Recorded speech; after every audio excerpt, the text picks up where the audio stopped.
Alrighty, welcome back into Dumb Shit Garage. Well, certainly not the right way of doing things. This is a way of doing things. So, while I generally know the weight of these things, my last one, when we had to weigh it in, was just under 1,000 kilos, and I sort of drove on the weighbridge kind of slowly. The front axle was about 700, rear axle was about 300.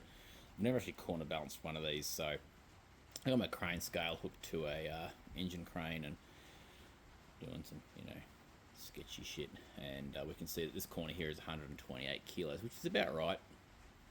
I'm going to go around the other three corners of the car and weigh all them. It's not going to be accurate, obviously, because it doesn't have a fuel tank in it, doesn't have a seat in it, doesn't have a fat guy in it, and it's still got a bit of work to do, but it's going to be close. And why am I corner weighing my car, you might ask? Well, I'm trying to order suspension, so I'm going to get the guys to corner weight to the car, and hopefully they can set me up a pretty primo system from overseas and get it shipped to me timely. And then once I get this done, then we're going to do the diagonal bracing here. Hopefully we're going to get that knocked out today, and then all I've got left is my harness bar, and we're done. We can put this thing back together again, which should be great. Been looking forward to that for quite a while now. So let's refilm this intro and get to work. So why are we corner weighing this car? Well, while the rain comes down out there, I'll try and explain it to you. So we're ordering suspension. Yeah, finally, I made a decision on the suspension. Let's drop this thing down before it falls over. I was speaking to a number of suspension places. Actually, I spoke to all the suspension places. I emailed basically everyone in Australia and overseas that makes suspension that I knew the name of. I got a response back from a few people, and most of them just said nope, which is unfortunate because the places that I really wanted basically just said nope. It kind of sucks. And then the few other quotes that I got from really high-end places like AST and Olin's were just ridiculously expensive because obviously, that's what they do. So I was speaking to Gaz, and they basically told me that if I don't know what I'm doing setup-wise, it's probably better to not have all that adjustability, and that kind of made sense to me because I don't know what I'm doing with setting up. I'm, pretty amateur at best at it, and they sort of implied that poorly set up three-way adjustable suspension is going to be slower than properly set up one-way adjustable suspension. And that kind of resonated with me, and also I had been swaying towards spending less money on suspension because, obviously the $4,000 Shockworks setup would have been great, just basically for the aftermarket support. How much faster would it have been than cheaper stuff? Like for someone like me, like each track you go to, you've got to set it up differently, and I didn't find the value there when you consider the fact that I could spend half the money on suspension, so I could spend $2,000 on suspension and then have $2,000 left over to put into other things that would make me faster, like limited slip differential and like a direct shift kit for this thing to get rid of those daggy cables, which will speed up my shifts and that. So it kind of made sense to not spend so much money on suspension and try and put my money into better places. And I mean, yeah, like I sort of have been implying the whole time, I don't think I'm fast enough to warrant needing top of the line suspension. I don't think that I would see a real difference. My lap times are, half the time not even within the same second. I'm not chasing tenths. So that's kind of the decision I've gone with. I've gone with the Gaz one-way adjustable. Gaz do a lot of work with the 206 platform. They also do a lot of work with grassroots racing in the UK. So they seemed kind of the guys that knew the most, and obviously I'm getting them all the specs of the car. The fact that it's a dedicated circuit tarmac race car, it's got a cage in it, it's running semi-slicks, and I'll get them the corner weights and they'll set me up something which is, hopefully good. Yeah, and I got it on the Black Friday sales, so saved a little bit of cash there too. So I was able to get something which is hopefully a bit better than what I had in the past, and I didn't spend a heck of a lot more money on it, apart from the money that I'm hemorrhaging away in shipping. But it is what it is. So let's finish weighing this car because I really need to get this roll cage done. Okay. All right, second to last tube. Grab the rest of my gear here and get into it. Hopefully the microphone's actually working this time. So, this will be the easiest tube that you'll do. And I need shockies. Because it doesn't matter where you put it. You can pretty much do whatever you want with this tube and still get it to fit.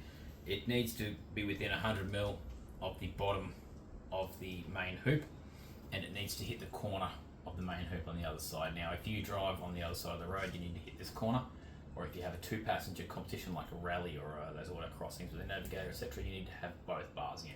So there needs to be a bar hitting the top corner above any occupant's head.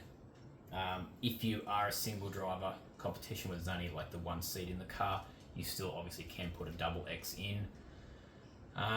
If you do a double X, obviously then you're going to want it to be symmetrical, which is going to mean that your first one, what you do on the first side, you're going to be able to do on the second side, so make sure you don't crush yourself into a hole. And obviously then you're going to need taco gussets as well, same as if you do a double X on the door bar, so you'll need a gusset here and a gusset here. Will I do that? Probably, if I've got enough tube and if I'm feeling up to it, because the double X adds a bit of rigidity to this weak ass shell. Visually it looks pretty cool, and I can do some dimple dyes in my taco gussets and make them look all pretty. So I've got the string set up where I would like it. I've just tied it around the tube at the bottom of where the door bar intersects, and the door bar intersects well below the 100mm because when we put this on it had to, so we did that. And then I've just got it tied around the bottom of the front lateral bar because obviously I can hit up here or down here, but this is the strongest point where this intersection currently is because it's double intersection there. So that's where I'd like to put it. So that's where I've set it up as. If I cut it 5mm long or 5mm short, it'll just sit a little bit lower here or a little bit higher there or whatever. It doesn't matter. If you've got a massive gap on one side, just grind a little bit off the other side and then just prop it up. And you're talking nothing because it's a closing gap. So if you're out by 5mm, you might take it up a mil and it'll close that gap up. Again, if you try and make them symmetrical, what you do on one side, you've got to do on the other. Apart from that, it's just send it. So I've already measured the relationship between this, and it is 42 degrees. Measuring tape. Again, I'm measuring on the long side of the tube, which I don't know why I always do this to myself. But anyway, so if I go from the low point there and I tuck that in hard there, I'm probably looking at about 1405. And then up the top, because it's quite complicated, I can't get my angle finder in there.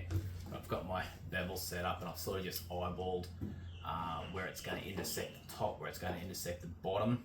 I've set this up as a T and just kind of held it in there and got that angle, and it sits whatever that is, which I can measure that and set my notcher to that.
you know, as I've said in the past, you want to sneak up on these targets. So that's come in and out a bunch of times, taking a bit of tickling on each end to get it to fit. It's still not perfect. I've just got a little tiny bit that's fouling on that end and a little tiny bit that's fouling on that end, but it's in, it's close enough. It's dropped down there at that end, but yeah, that's basically it. Put it in, see where it's fouling, take it out, grind a little bit off. You know, I'm taking off maybe 3-4 mil at a time, just out of a section. So if it's fouling on this tube, take a bit of this tube, put it back in. Find out it's fouling on that tube, take a little bit out of there. It's fouling on the next one around. Keep going around and around in circles. And each time I take a little bit off, this end here comes up higher and higher and higher. And I don't know if you can see, it's still sitting a little bit low there, maybe 3 or 4 mil low. So I still have a little bit more that I can take off if I want. So I'll take it out, I'll trim those 2 little pieces off, and I'm pretty confident that it should drop back in perfectly. If it doesn't, if I'm happy with it, I'll weld it in anyway. If I'm not happy with it, then I'll take it out and give it another tickle, but that's essentially it. And I could weld that in, leave it at this point now, and just put the harness bar in. But whatever I decide to do, it'll be next week, because I'm old and tired and I'm going inside. So thanks. All right, back out here tonight. It's night time because it's about the only time you can actually work in here without dying. So hopefully my microphone's working. Hopefully you're getting this. Obviously we're going to be working on the other bar. I want to get that in and set before I finalize the position of this one, because if I screw up on these bars here and it's a hair out of angle, I can adjust this one to make it good. As opposed to having to remake these 2 bars, because there's a fair bit of time in remaking those. And you know, if I can adjust this one to make them work, then why the hell not? But in saying that, it's very, very hard to pick if these aren't the same angle, because how would you know? You know, don't say they're gonna know, because they won't. So anyway, obviously I've got the string set up again. I've got the angle measured from here to here, and I've set my notcher to that angle, which is pretty close to 90 actually. It's about 8 degrees off. So this side here is the top side. It's already done. I'm going to grab a off-cutter tube, and I'm also going to smash a notch through there, ready to go for that one while I've got it set up, because the next thing I then have to do is change to the 44 mil hole saw to get the top and the bottom. Although the top, I learnt on that side there that I really don't actually need to run the hole saw through, because it's only like a tiny little bit. I'm probably better off just cutting it to the angle that's closest to suits, and then just grind out the little pieces, because you know, I don't know if you saw it or not, but that one there was almost flat with just little pieces cut out of it everywhere. And then I need to change for that notch down there, but that's pretty simple. I might take you along for the ride. I know people enjoy watching work getting done. It just sucks for me because my camera that I film with also plays music, and I can't do 2 things at once. So I will sacrifice my shed comfort for your viewing pleasure. Hope you enjoy it. I know you told your friend you're not okay, and tell me what's wrong and why you never said you felt that way. And guess you're trying to stay strong and fake a smile until I look away. But I've known you too long, it hurts to watch your blue eyes fade to gray as you fade away, as you fade away. Yeah, I'm about to fade away, cause every time I wake up I feel like it's Monday. Something's going wrong with all the chemicals up in my brain. All of a sudden I don't look at anything the same way. Got a buildup of my thoughts sitting in an ashtray. I'm sorry that I'm so inconvenient, okay. Just let me be me and I'll stay out of your way. I can see the way you look at me, I'm such a disgrace. I never really asked to be brought into this place. You wanna love me? Well then baby I have a taste. All the highs and the lows, no you'll never be the same. I don't really wanna hurt you, but I can't control the pain. If you're sticking by my side, maybe we could be okay. Okay, maybe you could be the change I need today. I promise that I've never felt this way. I really hope that you will choose to stay.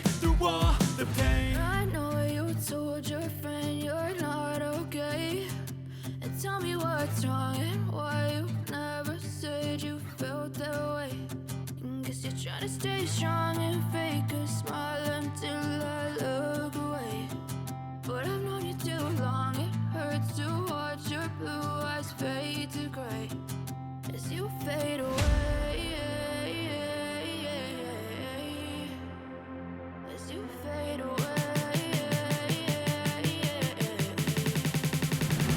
As you fade away. As you fade away.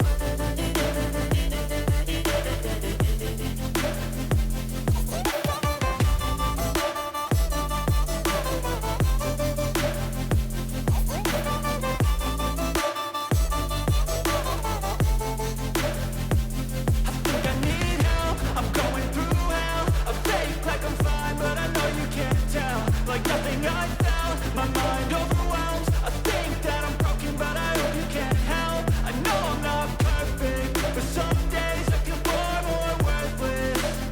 Baby, you make me feel nervous. If I still have you, I have purpose. It's all worth it. I know you told your friend you're not okay, and tell me what's wrong and why you never said you felt that way. I guess you're trying to stay strong and fake a smile until I look away. But I've known you too long, it hurts to watch your blue eyes fade. Stuff happened. And we got that. They're just sitting in there at the moment. They're pretty good. Just kind of looking at this, and I don't know why I don't like it, but I don't like it. You guys are really on the piss. What's going on here? Why are you so crooked? You need to be like that. Why aren't you like that? Tell you what, I really need a new gimbal. Is this making you sick? Let's see if we can fix this.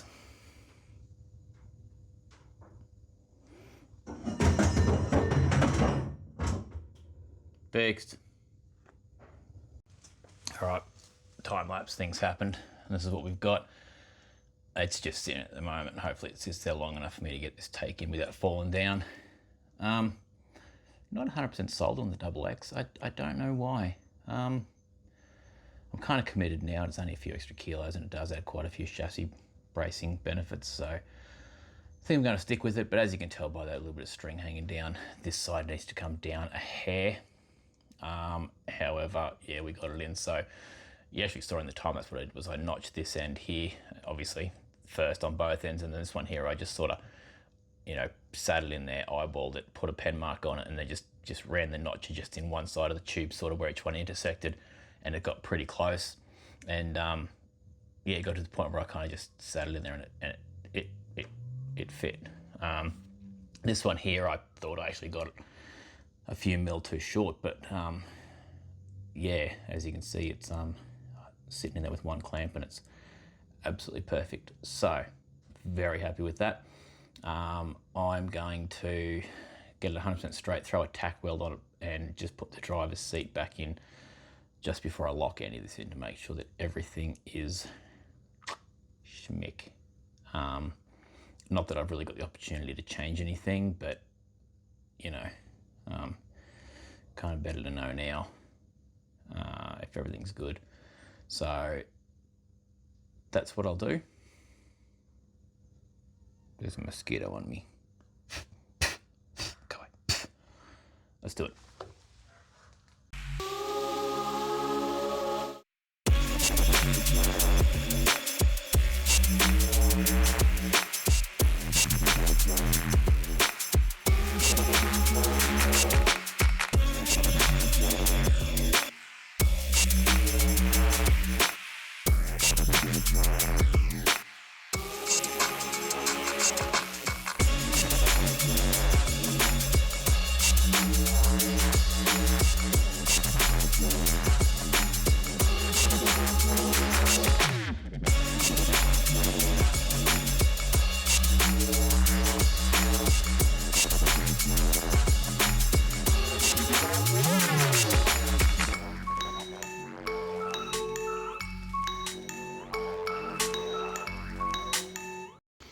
Alright, so this is why we test things, because as you can see, we are very close. I honestly thought I would have a lot more room than that, but this is why, hang on, let me get that light out of your eyes. This is why I can't have the harness bar in here. Sorry, in here. As you can see, the harness bar would run basically there. And that's just, I just don't have enough room to get the harness at the right angle. So now this is the first time I've had the seat in with these rear legs, and yeah, we're perfect. So the harness is going to come through there obviously and sort of come to a, you know, they sort of come together back out here. So I'm easily going to be able to get my harness bar in the rear legs. So while I'm also here, I will basically get a level. Sorry, you're not pointing in the right direction. Get a level from there out, and I'll work out my down angle, and I'll mark on here the top of my harness bar tube. I'm going to re-record this because it was terrible.